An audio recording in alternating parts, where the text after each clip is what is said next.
Hello, welcome to After Dark Online, Agree to a Degree Compliance. My name is Kathleen McGuire, and I'm part of the team that produces After Dark Online.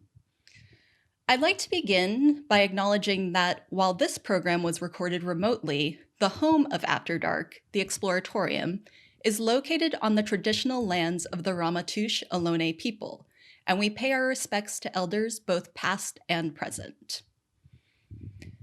As the country is preparing for a major election, this month at After Dark, we are presenting a series of programs, Agree to a Degree, that steps back to look at some of the key factors that influence personal and collective decision-making and the effects these influences have on the democratic process.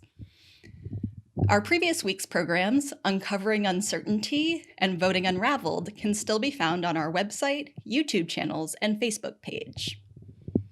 So tonight, compliance, we'll be looking at how free is your choice. Do you follow the rules or do you subvert them when you can?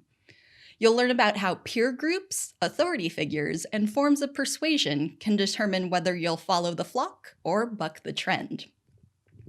Later tonight, you'll be hearing from Emily Lee, director at San Francisco Rising, who will share insights into increasing voter turnout.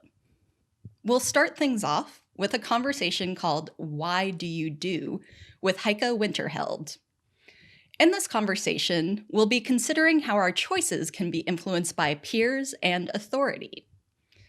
Heike Winterheld is the program director of social sciences at the Exploratorium and directed the social research and advising for Middle Ground, a public space installation at the main branch of the San Francisco Public Library, which was a major project of the Exploratorium last year. Heike is joined in conversation with my colleague, Sam Sharkland. To offer a little bit of framing for that conversation, we're kicking things off with a short video produced as part of the Exploratorium's Middle Ground project called Power of a Bogus Uniform.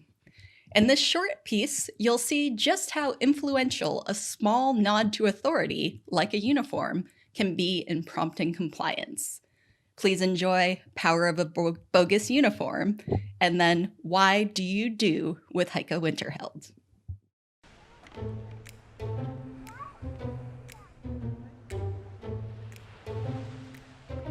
When do people follow directions? This is Herbie. He looks official, but he's really not in charge of anything, except a radio and a fake uniform. He's part of an experiment here along the San Francisco waterfront to find out how likely are people to follow someone's directions. Let's see what happens when he makes a request. Sir, if I could have you switch hands with your bag, please, that'd be great. Use your other hand to pull the bag. What's that? It's just it's a safety measure around this area. Thank you. Really? Yeah, we'd appreciate it. Thanks. Right-handed? Great, thank you so much. That's great. Sir, could you do me a favor really quick? We're trying to get this corner down right here. If you could help me, I think you weigh a little bit more than me perhaps. If you could just kind of stomp right here. Maybe with both feet. Just like jump on it. Just like a quick like jump. What are you trying to do? Just trying to make it more even here. Thank you so much, really appreciate it. Thank you so much. Gentlemen, if I could ask for all of your help here for 1 second, please. We're trying to get this corner down, and I feel like collectively we could probably do it together. If we all jump onto this at the same time, if you could just jump onto it with me. Like count of 3, 1, 2, 3. Great, thank you so much. I really appreciate it. Hi folks, if I could just have you buckle that back up. Buckle the backpack back up. Great, thank you. Do you two know each other? What's your relationship? Boyfriend Oh, could you hold hands, please? Yep, great, thank you. Thank you. Most of the people follow Herbie's directions, no matter how strange. But what happens without the uniform? Ma'am, could you carry the bag on the other side, please?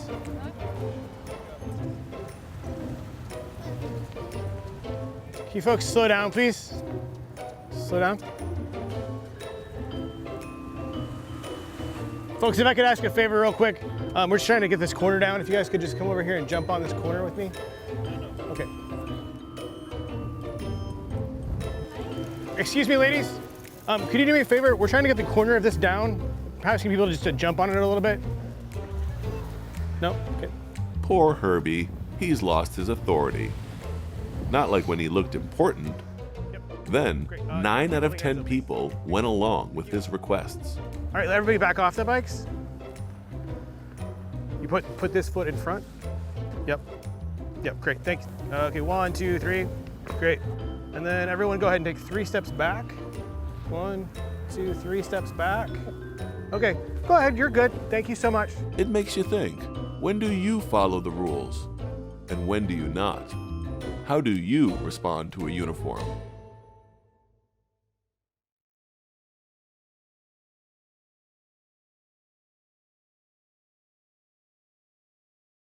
Well, thanks for joining us, Heike. As you know, this month in After Dark, we're looking at how people come to consensus or how we might all make choices for our society.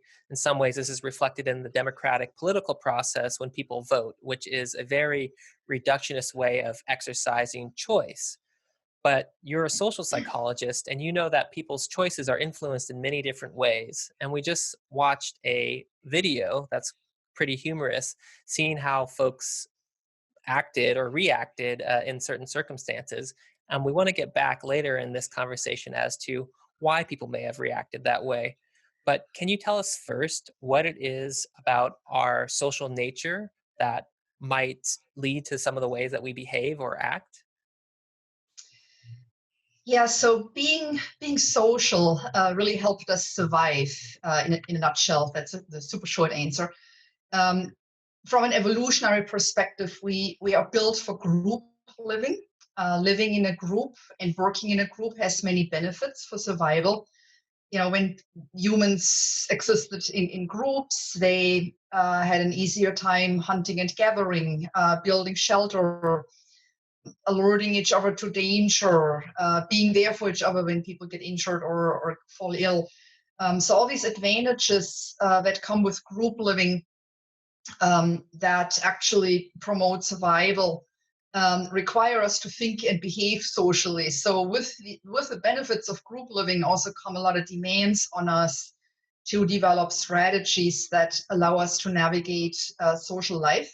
It's easier to hunt in a group, but it also brings with it the possibility that people start to argue over the same piece of meat, a problem you wouldn't have if you were living by yourself. So we had to figure out how to resolve conflict, how to control our impulses, how to figure out what other people prefer and expect, and then how to change so that we can meet those expectations. So we had to evolve tendencies and skills and capacities that allowed us to navigate social life, but also to connect and bond with each other. And we've developed all sorts of again, skills and capacities or traits.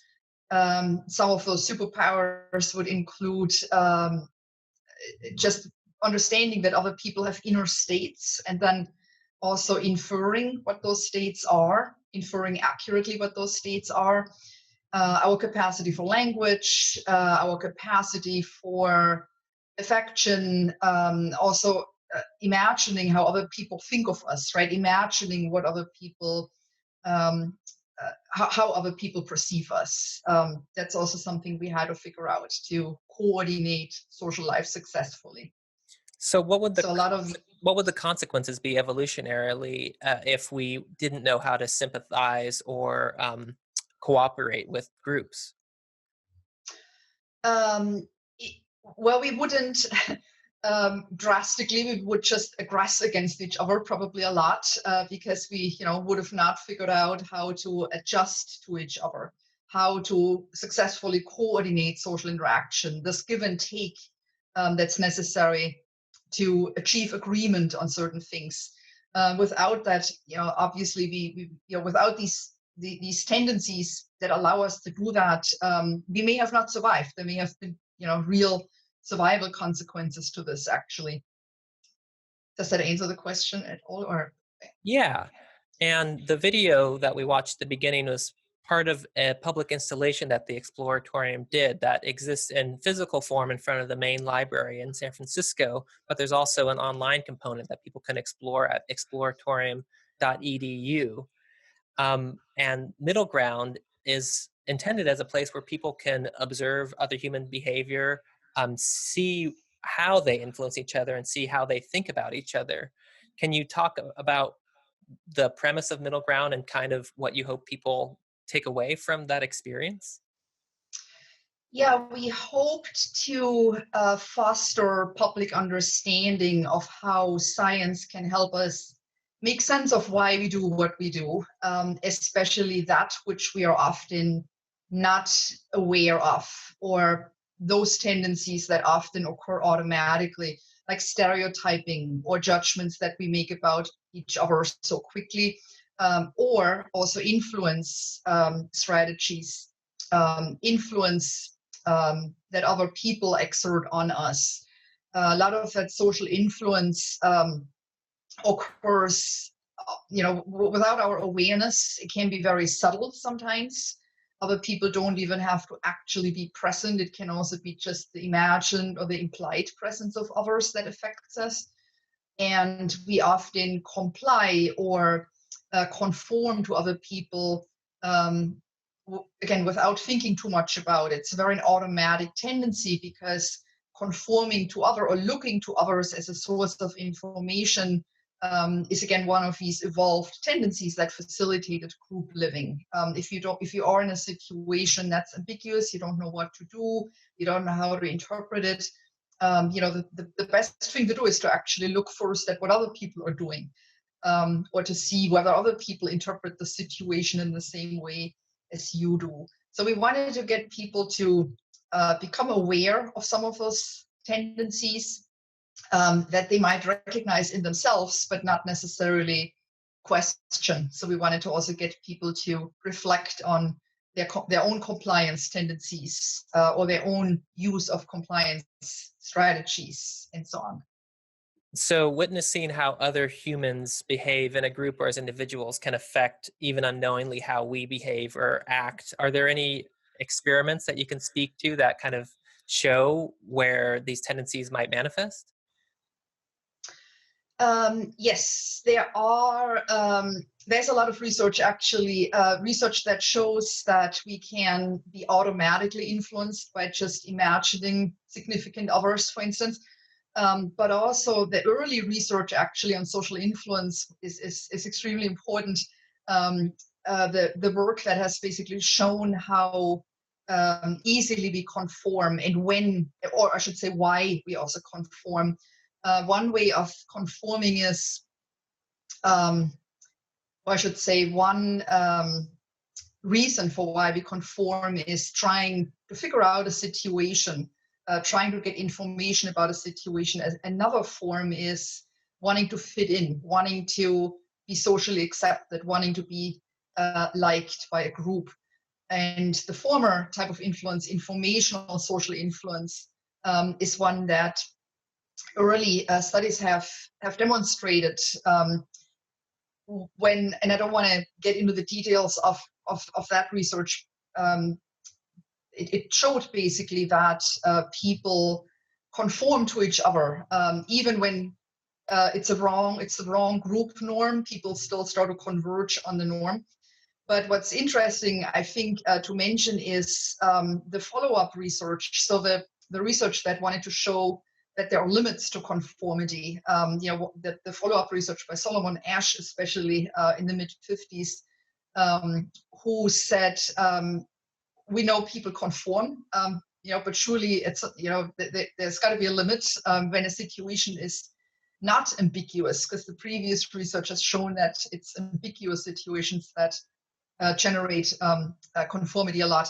So he said, if a situation is clear cut, if it's very clear what the answer is, let's see what happens then. Surely people won't conform. So he used a line judging task. It's a very simple task. You are being shown, if you were a participant, you're being shown a set of lines, say 3 lines that differ in length. And there is a separate line that has a certain length, and you are asked to pick which of the lines matches best this separate line. And it's very clear, they aren't close in length, so it's pretty obvious which one is the best match. And there's a twist to the experiment. He ran it in groups, and most people, except for one, were Confederates. So they were basically instructed to give the wrong answer, blatantly wrong answer. And there was only one person who was the real participant.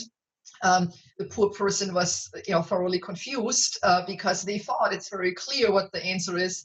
But then everybody else said, no, it's the other line, which obviously couldn't be the right answer.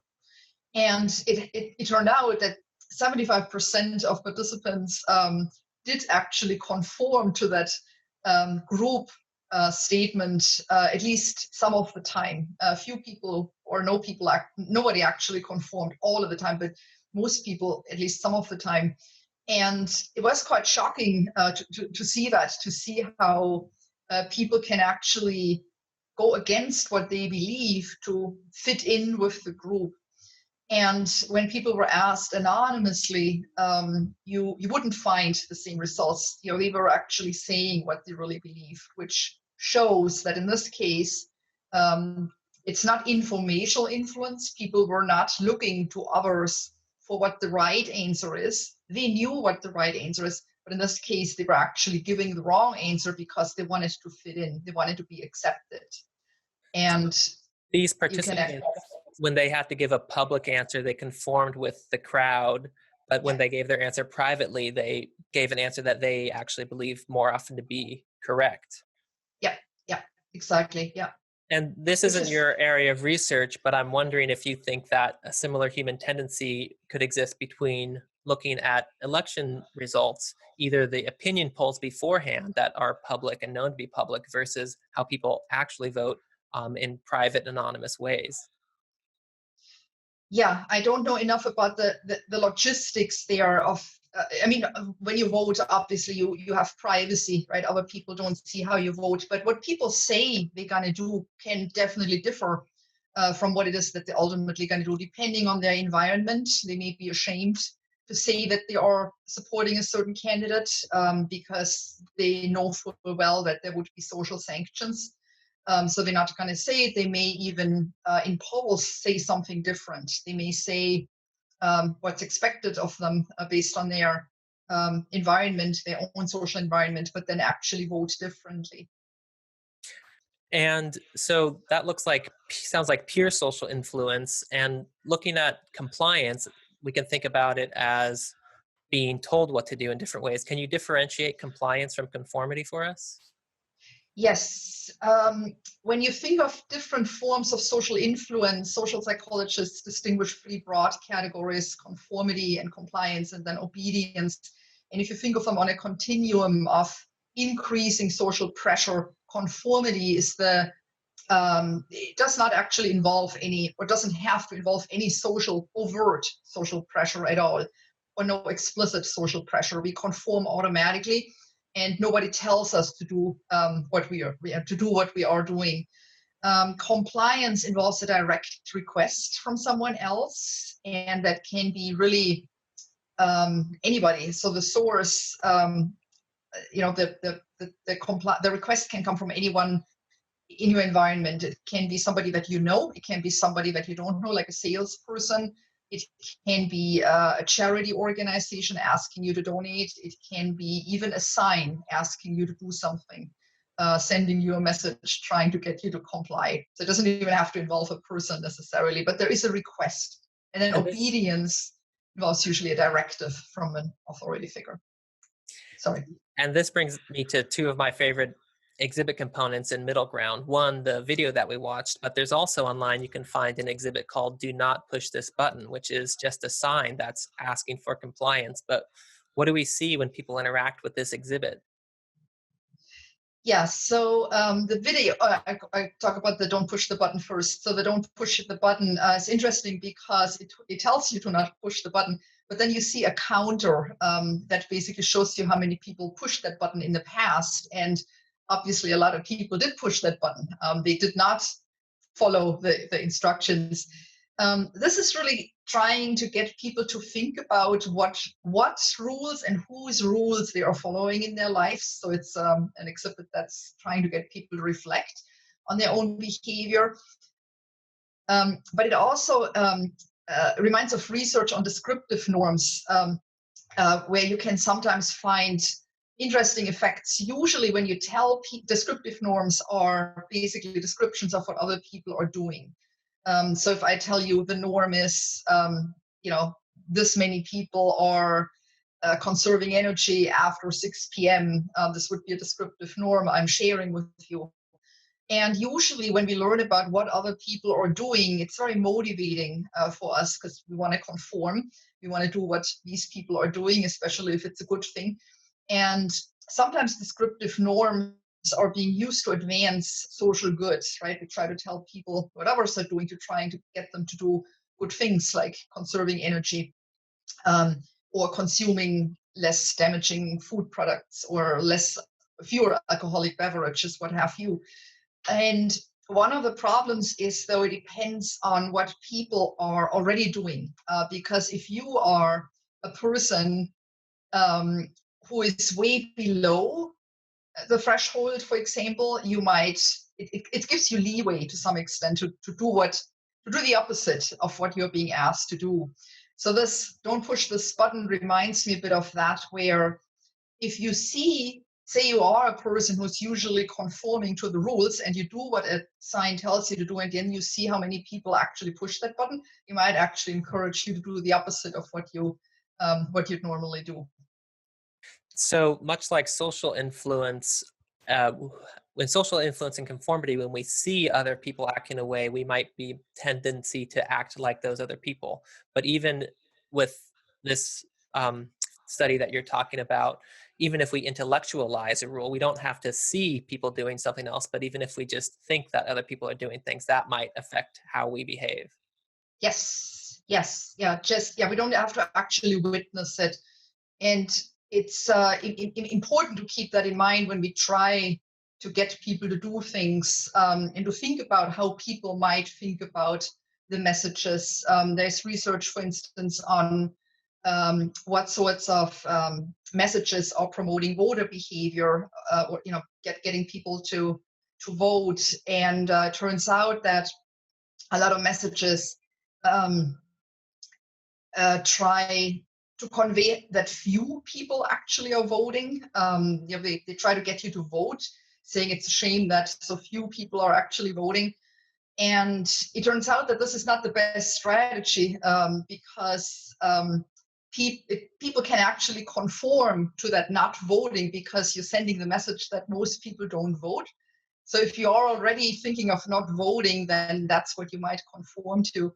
So it can be more effective to say many people are voting, right? Almost everybody's voting, so you better go do the same. So considering what people are already doing and how we think about those messages is important, but people don't have to actually witness behavior. Yeah. So there's the implicit conformity on what we think we see or that we think other people are doing, and then in the video we watch, there is kind of this explicit compliance to a direct figure. What makes that figure so powerful? Is in this example, power of a bogus uniform. Yeah. So in that video clip, which was a very liberal, I don't even want to say replication because it sounds like we wanted to replicate the experiment, which we didn't want to replicate it. But it's a demonstration, I should say, a demonstration of this research that uses different levels of authority to see who people are more likely to comply with. And an authority figure is something that we often associate with considerable experience or expertise. And expertise can also be conveyed by the white lab coat, for instance, right, in toothpaste commercials or what have you not. But it doesn't even have to involve or it doesn't even have to mean that the person has actual power over us, but they are still very powerful social influence agents, even though they can't do anything to us, really. But we associate still that uniform or certain pieces of clothing with considerable expertise. And that's a shortcut in a way for us sometimes to figure out what the correct course of action might be, right? Because if a person really is an authority in their field, or if a person does actually have that experience that they claim to have, then it makes a lot of sense to just do what it is that they say. The problem is that sometimes people just convey authority but don't actually have a lot of experience, or they may fool you into thinking that they have power over you through certain badges or symbols. And in that case, if we aren't aware that there is the sometimes automatic tendency to just do what others ask us to do, then it can end up badly. We may do things that are either unwise or even unethical if we comply without thinking about who that person actually is. And in this demonstration in the video, I think there's something else at play, that people might be taken by surprise by this request, even though they deal with requests all day. Yes, that's a factor I believe that helped us there a lot to get people to comply. Typically, when people get asked for the same thing day in, day out, they start to develop refusal scripts in their minds, right? If you get approached a lot by people asking you for change, you start to come up with a script or the same thing that you're gonna say. You're just gonna say, sorry, I have no cash on me. And in this case, this was a very unusual request on one, right? So people are usually not asked to stump on a coin or on change. So this was new, which again, they didn't have a refusal script for, and it puts people in a position where they are more likely to act on the automatic tendencies that they have, or those innate, inborn tendencies that they have. And then also, as you say, they were caught off guard. They did not, this was not a situation where you'd expect a guy like Herbie in a uniform to stand and ask you to do something right by the beach. So these two factors, being caught off guard and also being asked to do something very unusual, made it more likely for these automatic tendencies to kick in. And in this instance of this demonstration, it's kind of just unusual, curious things, and it's played for laughs. But what do you think we can learn when we see this behavior in other people, or how we might take it forward when we encounter something similar? Again, the awareness of these tendencies and starting to examine the origin of some of these tendencies can be helpful when you encounter future situations like this, right? The next time you encounter somebody telling you to do something that doesn't sit quite right with you, but they seem to have authority, you might sort of think of questions that you could ask that person, or just ask that person to show some evidence for their authority, right? Is this really a person? Well, ask them for a badge, but if it's expertise that they claim to have, ask them some questions about this. What are their qualifications and so on? So I think, again, awareness of automatic tendencies to go along with other people because we think they know better can be helpful, because we know it's happening, and be protective in future situations that people may be in, where they may comply without questioning what they are complying with. And conformity and compliance and obedience, we're looking at ways that people take up action or take up behavior based on these three things. In middle ground, you also talk about something called loafing, where there's a tendency for inaction. Can you talk a little bit about that and the exhibit that helps describe that? Yes, yeah, that's an interesting question because we talked mainly about, and often that's also what research is about, behaviors that people are doing, right? We're trying to get people to do things, and less about not doing things. Social loafing is a behavioral pattern such that we invest less effort in a task when it's completed in a group. So when we are submerged in a group and we each have to work on a certain piece of the task, and if our individual efforts can't be seen, can't be identified, we tend to slack off a little bit. So that's what social loafing is. And the exhibit was inspired by a very early study that Max Ringelmann did using rope pulling to demonstrate the phenomenon of social loafing. And in the exhibit, you're basically being asked to work in a group and pull on a rope.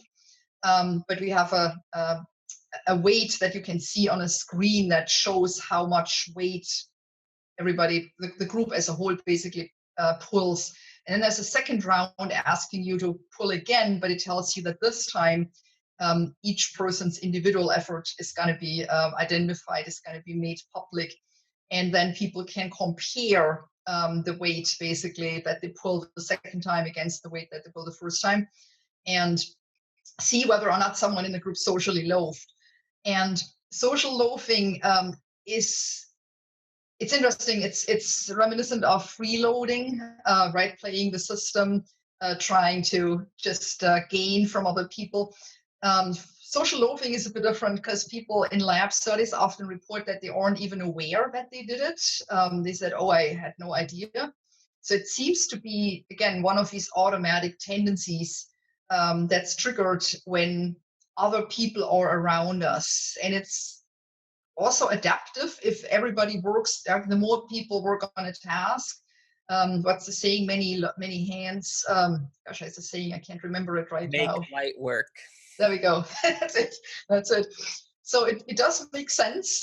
It's becoming problematic, obviously, if some people put in all they've got and others don't, right? So if there is unequal distribution of effort, it's becoming problematic.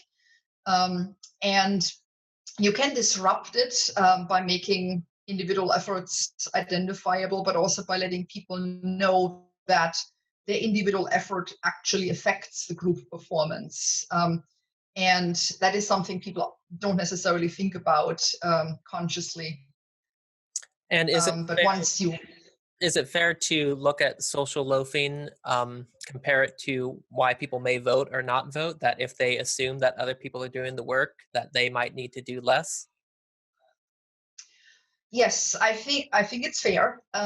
It's one of these behaviors where, especially if you may have not enough information about how voting operates, where you might think so many people are voting and I have only one voice, it doesn't matter. So when you outsource this effort to other people, that I think can definitely play a role here, right? And many people, you hear this, many people say it doesn't really matter. I'm not going to make a difference with my own vote.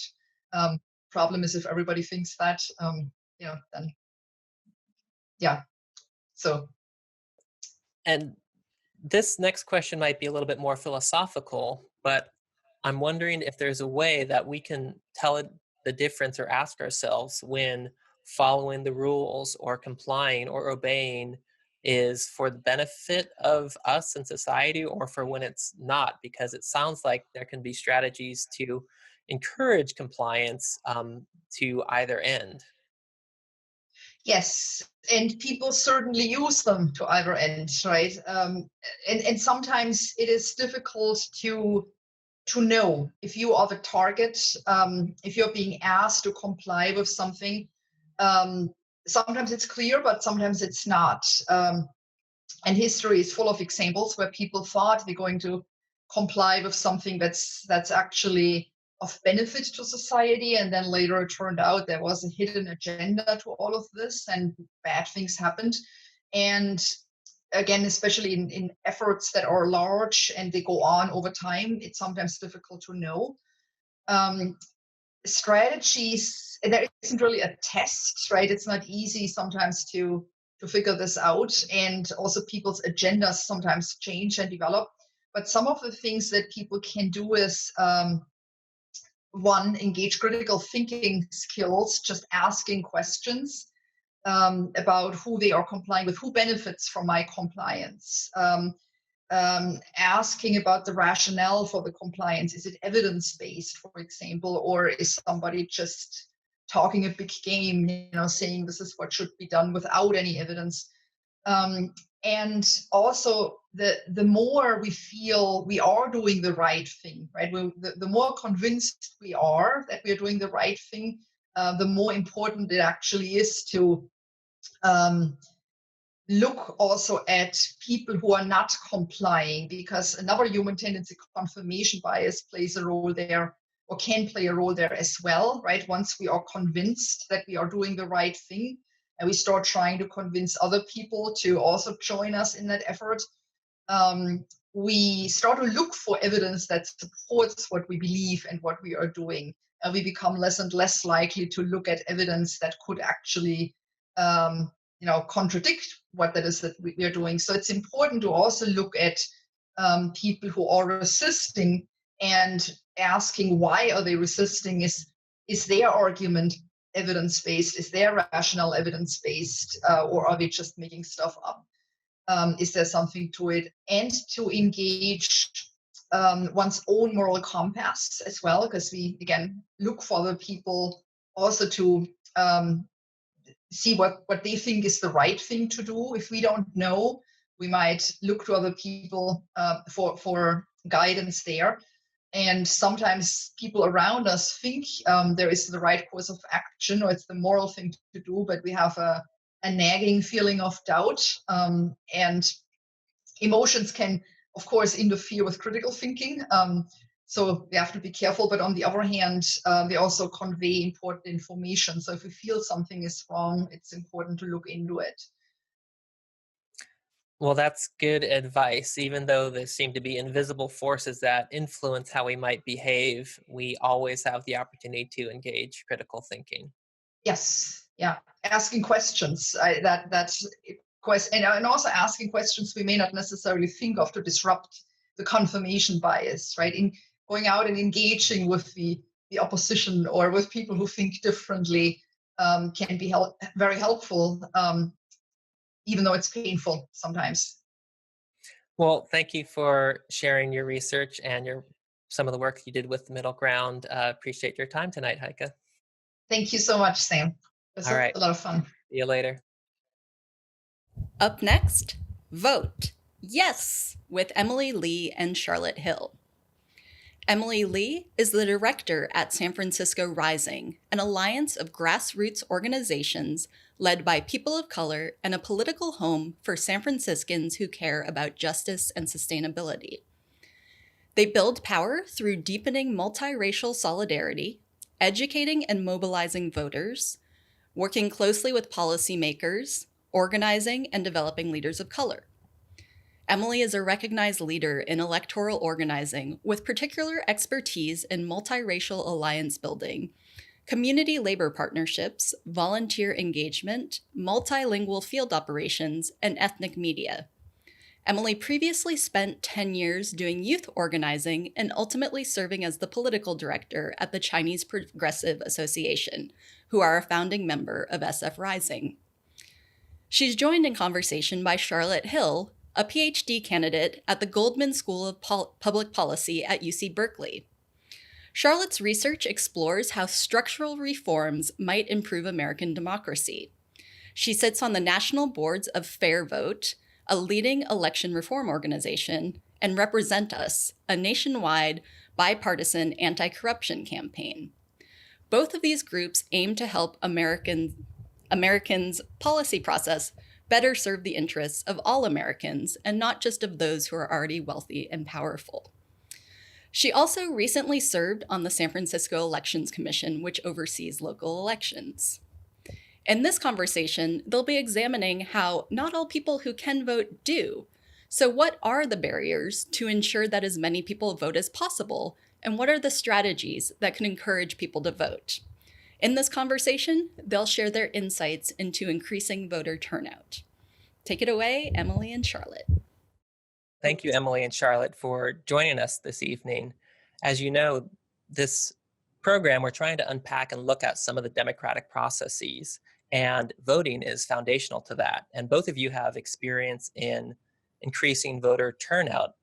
Can you talk a little bit about how you've connected in the past around this issue?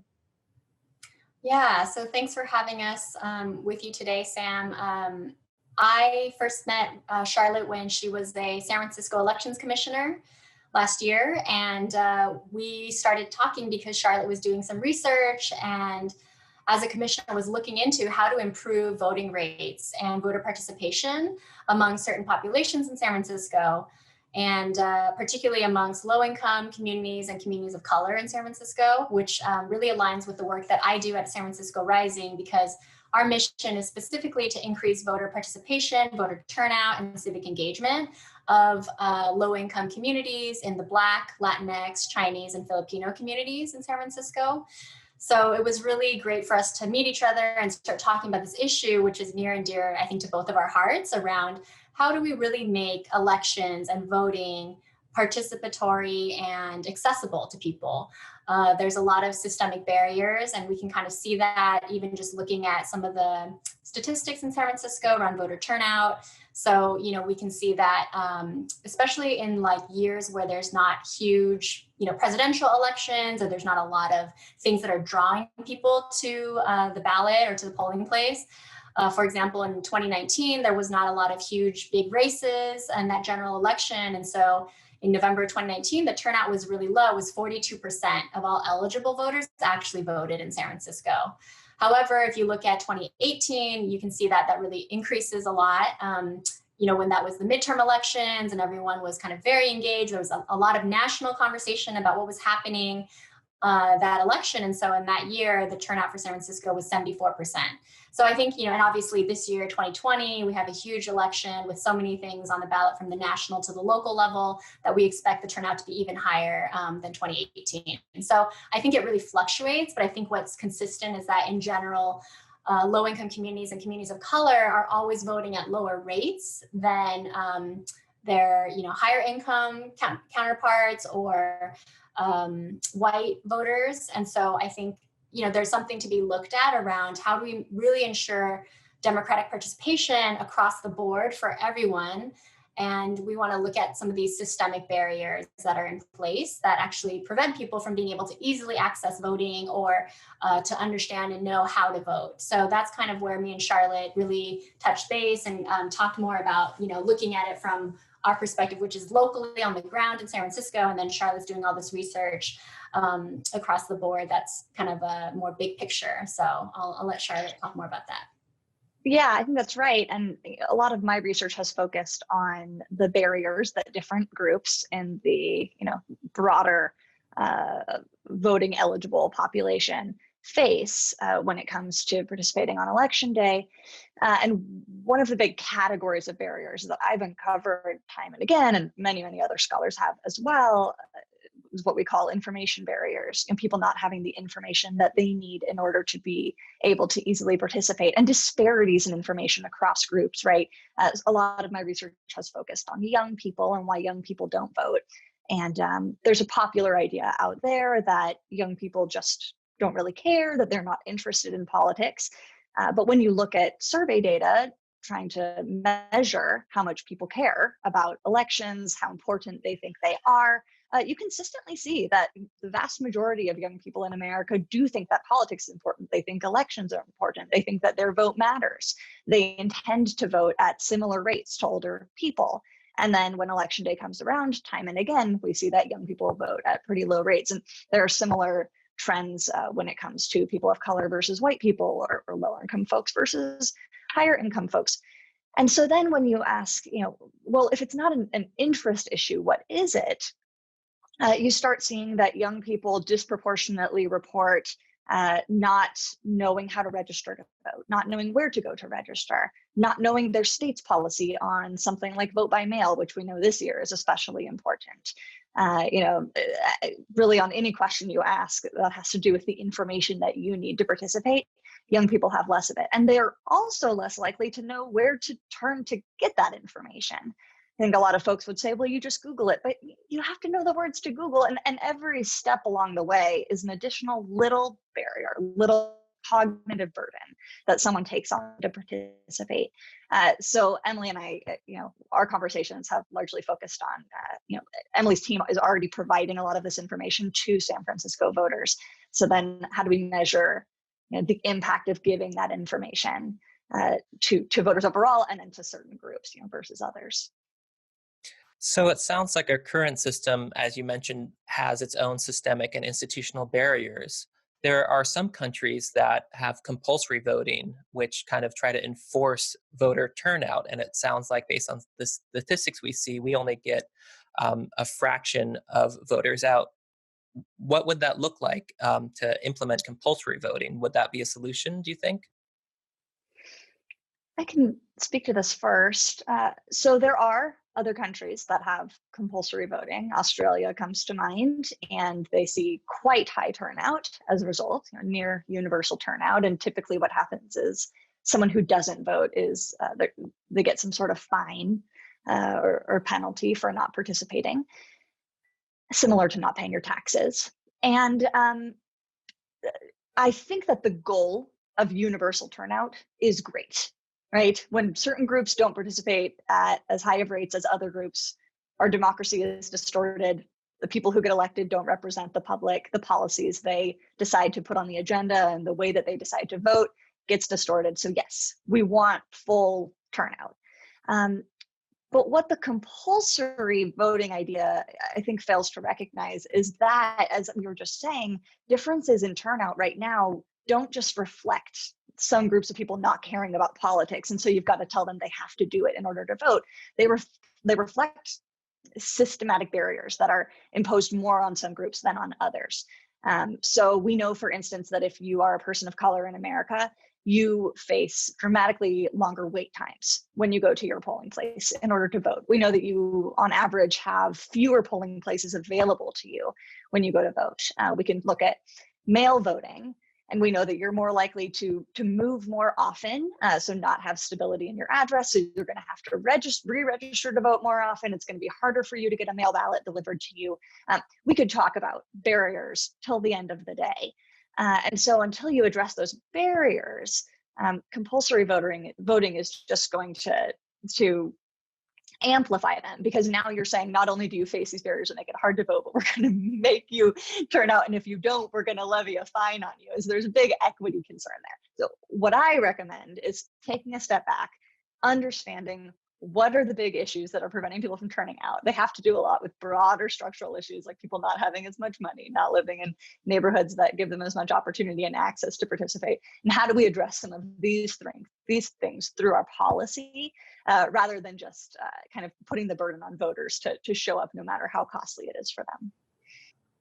Yeah, I really agree with you there, Charlotte. I think that we need to make voting something that people really see their own intrinsic self-interest and value in their contribution to voting and shaping the policies and the representatives of, their local government all the way up to the White House. And there's a certain value in doing that. That's about really engaging people and providing them with whatever they need to be able to vote, versus assuming they're not doing it because they don't want to, or they just don't care, or they're lazy. I just think that stuff is very loaded, right? It has a lot of assumptions, and I think that the goal is to make voting something where people do it because they understand how connected it makes them to the community they live in, right? It's about actually explaining to folks, if you vote on these issues that are on your local ballot, this will impact your life and your family and your neighbors in this way.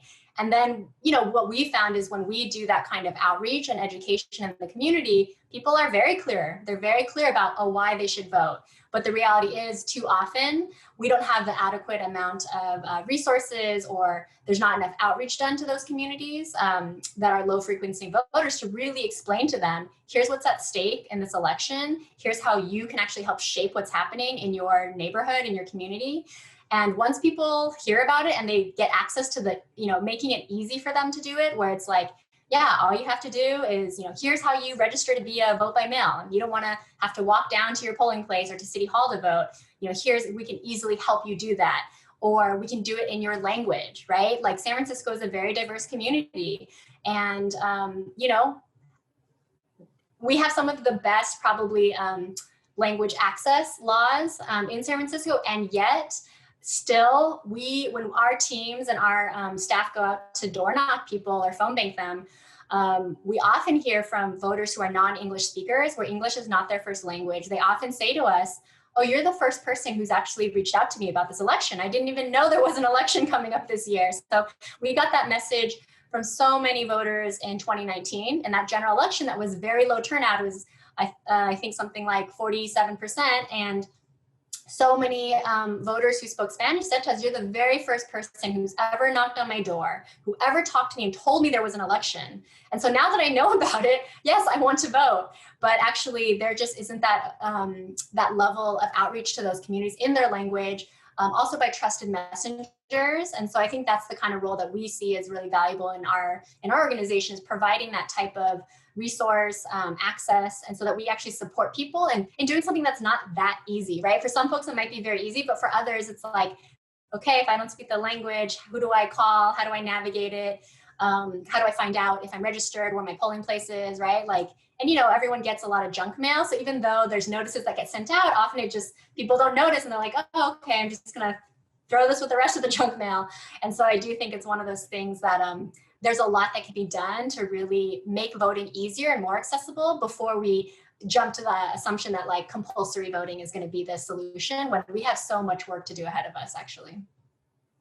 So Emily, it sounds like the work that you and your team do is really outreach and education, and it's not minimal effort, but it's just kind of baseline communication for on the ground, understanding people's reasons for not voting.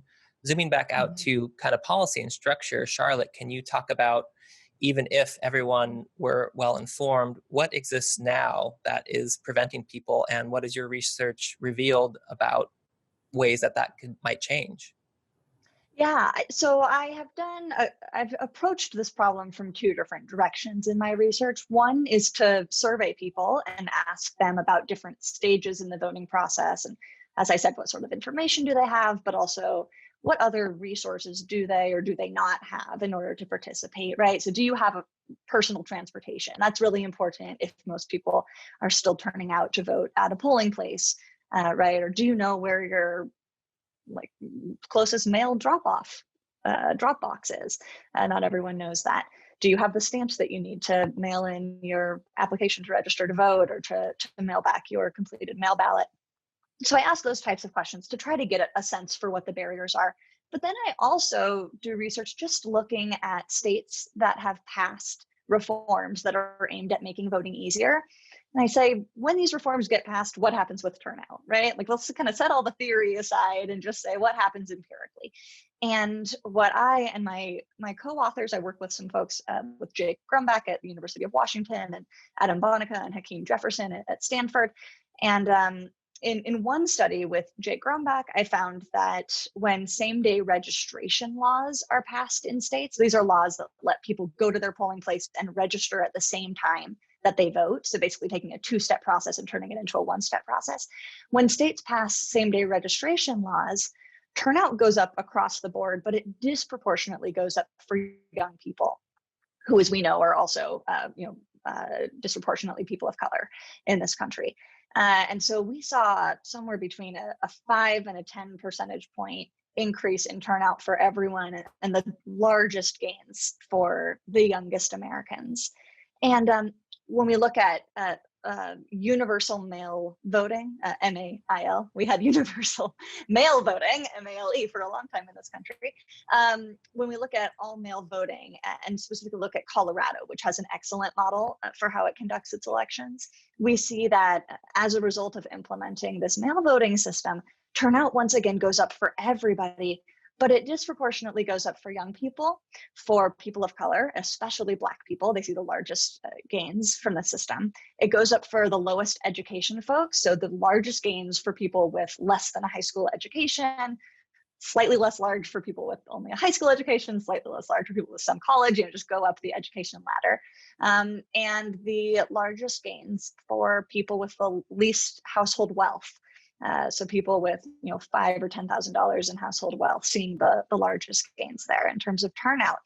So once again, what does that tell us? It tells us that with just tweaks of the voting rules, where you're sending everybody a ballot to their home, so they don't have to go outside the home to access that, and they can fill it out in the comfort of their own house and not have to wait in line in the polling place. When you make that tweak, that's enough to lower barriers dramatically for people who were clearly, that was what was keeping them out of the system, not a lack of interest in voting. You can throw away that ballot that gets mailed to you if you don't want to fill it out, but people are taking the time to fill it out and to send it back. So, I mean, that to me it's almost more proof of the systemic barriers than what people say in surveys, right? We just know that if we change the laws to make things easier, more people participate. So that's why I always say, they're pretty simple changes. Let people register to vote at their polling place, right? Don't have arbitrary registration deadlines that are 2 or 3 or 4 weeks before an election, because most people aren't thinking about registering to vote a month ahead of election day. They're thinking about doing all of this on election day when everyone in their community is turning out to vote. And then put the information that people need to participate in front of them as directly and as frequently as possible. The work that Emily and SF Rising is doing is critically important, but I think Emily would agree, ideally they wouldn't need to exist, right? Ideally that work would not be being done by a nonprofit organization. This would be the function of our government institutions to make sure that the vast majority of people were participating in our elections. Yeah, and I do think that, just to give credit to the San Francisco Department of Elections, which has moved so many reforms in the last few years that were not necessarily mandated by the state, but which San Francisco has decided to kind of take a very proactive approach, including that type of same-day registration, having early vote centers so that you can, in 2019, for the first time, you could vote early I think it was the 4 days before the election, not just at City Hall, but you could actually do it in 2 different other locations in San Francisco, at San Francisco State University, thereby increasing young voter turnout, and also at a community center in the Bayview, which also has one of the lowest voting rates in San Francisco.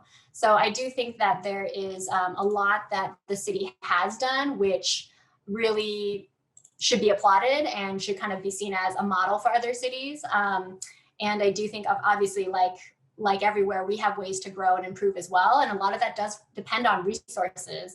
And so how do we make sure as cities and counties across the state, across the country are going into, this recession and having severe deficits, that, these deficits don't negatively impact people's ability to even just have their basic democratic right to vote, has been a concern that we have seen.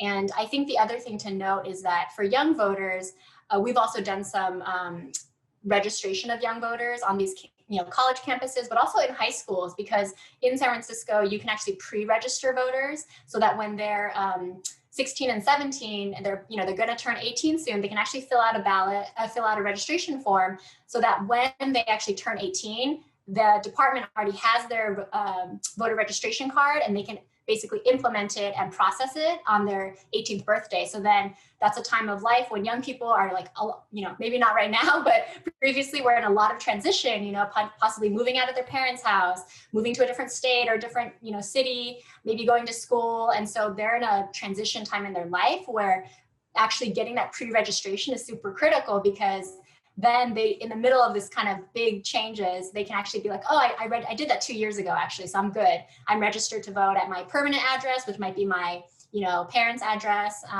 And so I'll always know that. And it just is one of these things where research has shown, I'm sure Charlotte, you've shown this too, which is, when people start voting young, that creates a habit in their life. And so when it's a lifelong habit, you do it every year and you don't forget it because it's just something that's become habituated, and it's something that you started doing when you were 18 years old. And potentially in San Francisco, that might change this year because there's actually a ballot measure to give 16 and 17-year-olds the right to vote in San Francisco municipal elections. So we could see that changing as well, where even starting at a younger age, people are going to be voting in elections, depending what happens this November. Yeah, I will also add, there's interesting research suggesting that when young people in particular are voting, they can serve as important conduits to older people and their families, especially in immigrant communities, non-white communities, where often you have parents who maybe do not speak English as their native language, but who would like to participate, but are a little less tied into the networks where they would get this kind of information about elections. And their kids might be going to public school or going to university and more connected to these networks. And so when we bring the young people in, they're then sharing that information with their parents and their grandparents and helping boost that turnout. And they're trusted messengers, right? Because they're part of the family. Another important reason to make sure that people are registered to vote, that maybe people who are watching aren't as aware of, it has to do with what voter mobilization programs tend to look like inside political campaigns and in grassroots political organizations. So right now it's September, we're less than 2 months from the general election in November. And every organization that cares about voter turnout is doing what's called GOTV, get out the vote, right? Historically, they would be door knocking. Right now, there are a lot of phone calls being made and text messages being sent and social ads being run, millions and millions of dollars being spent on this.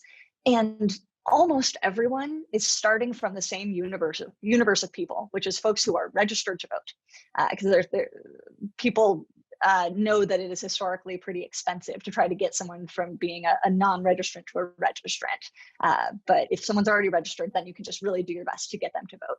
And so what that means is that people who are registered will be contacted 5, 10, 15 times this election cycle by different organizations and by various political campaigns urging them to turn out.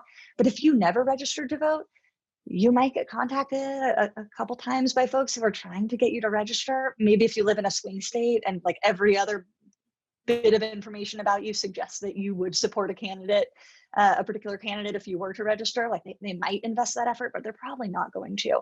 And so what we have is this kind of vicious cycle where the people who are already engaged can get more engaged, but the people who haven't taken that initial step, which as I said before, it's like not as sexy as voting. Registering to vote is a step that you have to do beforehand and you don't get a sticker for it, right? And if you don't belong to a community where people are urging you to do that and where you see registration drives everywhere and your parents took you to the polls when you were a kid, if that's not your experience, the chances are that not only will you not register, but you won't get this onslaught of information that increases your likelihood of voting. So that's why I really like to focus especially on the reforms that would get people in at the top of that funnel, the registration part. And once they're in there, we see that the differences in turnout across different groups tend to be much smaller. Like among registered voters, you still see pretty high youth turnout. You see pretty high turnout among voters of color in this country. The big disparities tend to come earlier at the registration stage. And that leads me to my final question as we wrap things up, and that has to do with personal agency, right? For viewers out there who want to help increase voter turnout, it sounds like number one is make sure you're registered. That's the closest thing you can do for yourself. But from each of your perspectives, both in kind of community engagement or civic engagement and other legislative changes, can you say one or two things that an individual can do to help increase voter participation?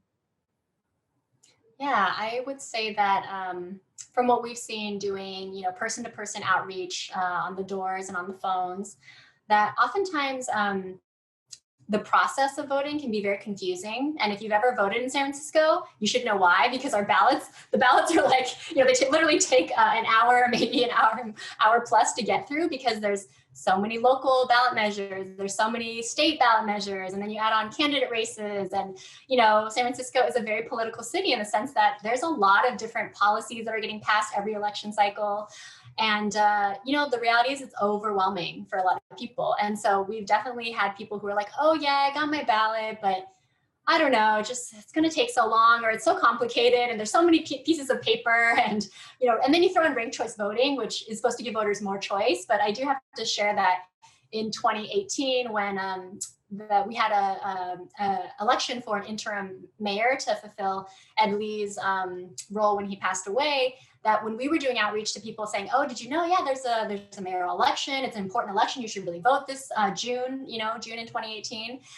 And people were like, but I don't understand, like, why don't we just have one mayor? Why do I have to pick three in ranked choice voting? And ranked choice voting has been around for, I think, over a decade now in San Francisco. And still there are voters who don't understand really how ranked choice voting works. And, more recently in 2019, I think, it was 2019, they expanded the option. So you can vote, you can actually rank more than 3. You can rank up to 10 candidates. So then you have this like giant grid that's like, it's almost like taking the SATs or like some, you have those things where you have to fill in all the bubbles, and it's like, it is overwhelming for people. So I think it's like the process of investing in that voter education is really necessary, because even for people who might have all like, they're not the first time voters, but it's like, it really is a process. And so we have to look at things from their perspective too. Like, well, how do we make this easier for somebody? How do we explain it in a way that's more simple and direct and clear? And that is not, it's just like something you have to get educated on, like composting or recycling. It's like, how do I know which thing to put in which bin? And I do think that's something that we need to integrate into all levels of like society and education, is like, how do you learn how to do that, as part of school or part of, your neighborhood association or whatever it is that you're active in your community.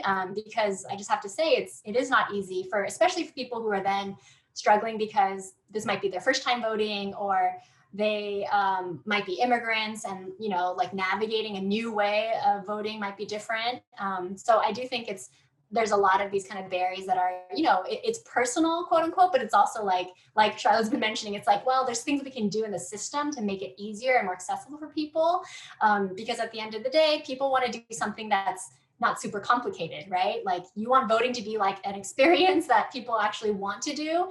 And sometimes we don't think about the user experience of like voters themselves. So I do think that's an important part. And then the other thing I would mention is that this might just be a sign of our political times, but I do think there's a lot of political disenfranchisement, and a sense that like, what I do, does it really matter, right? And that's something that's not something we can just fix easily by fixing a voting system. There's actually a bigger systemic issue of like how we in society engage people and the way it runs. And there's a big sense from communities who've been very disappointed and said, well, I voted last election, and, I haven't seen a big change in the affordability. I haven't seen a big change in like the, better jobs for my community. Like, I haven't seen those changes. And so is my voting actually doing anything? And I think there's a real disconnect between, people who just engage people when there's an election coming around versus folks who are doing that kind of work year round to say, we actually need to be empowering these communities and empowering voters all year round, not just when it comes time for them to cast their ballot. And so it has to be much more transformational and less transactional in that sense of how do we really bring people's participation into all levels of just how their community works, how their local government works. Because if they don't feel invested in that and feeling like their vote matters, then why should they engage, right? And that's not their fault. Actually, that's a bigger like issue that we have to talk about collectively. And so I do think because of systemic racism and sexism and, access to opportunities, there's a lot of people who just feel like, well, from my personal experience, I haven't seen that voting has improved my life that much. And so, if we can actually be real about that and show people like, well, actually here, let's actually, yes, that's valid critique. And also how do we actually make sure that the policies that people are voting for actually do benefit them and they see those benefits directly, right? So I do think that's kind of the big, more complicated aspect of why people vote or don't, but I'll stop there and I'll let Charlotte weigh in. I think that's so important. And to this question of, people are hearing about all of these challenges in the world of voting and asking, well, what do I do right now, right? Like I care about this election and increasing turnout in this election, which I've got to say is the most important election in any of our lifetimes. I firmly believe that, at least at the federal level. First of all, as I said, any organization that cares about boosting turnout is running an operation right now, if it has the resources to do so, to boost turnout, either locally or at the state level or at the national level. So a simple Google search will bring you to a lot of those groups. If you live in the Bay Area, I'm going to plug SF Rising and get in touch with them and see if there are ways that you can contribute to help increase participation here in the Bay Area. And as Emily said, to not just, don't just get involved for a month and a half, right? Like stay involved and build those relationships. But yeah, at the federal level as well, you can make phone calls, you can make text messages, you can write postcards urging people to turn out. On the data side, I can say that all of those have been proven to increase turnout. And if you are just like, you don't want to talk to people, but you still want to make a difference, which is often how I'm feeling at the end of the day, even just signing up to send some text messages where you're kind of clicking a button and engaging with people that way, you can help increase participation. But I do just want to reiterate that that's a nice short-term boost. But what we really need is a combination of, as we've said, kind of the systems transformation in this country, where we start from the place of saying it is our goal to get everyone able to vote and to do so easily, right? And to pair that with kind of a civic transformation where we don't think of elections as divorced from democracy, as this thing that come around every 2 years or 4 years where we do a quick get out the vote operation, but instead as an opportunity for people to weigh in on how they're feeling about the state of democracy in that moment. And then the day after the election, they're back to talking with their policymakers and making sure that they're being listened to. And, we see democracy as infused through every day of our lives as citizens, right? Yeah, that's about it. Just transform everything. Well, you got to start somewhere. Thank you both, Charlotte and Emily, for your time and sharing your thoughts about this. We appreciate making the effort to kind of help inform some of our audiences. So take care and we'll see you next time. Thank you, Sam. Thank you.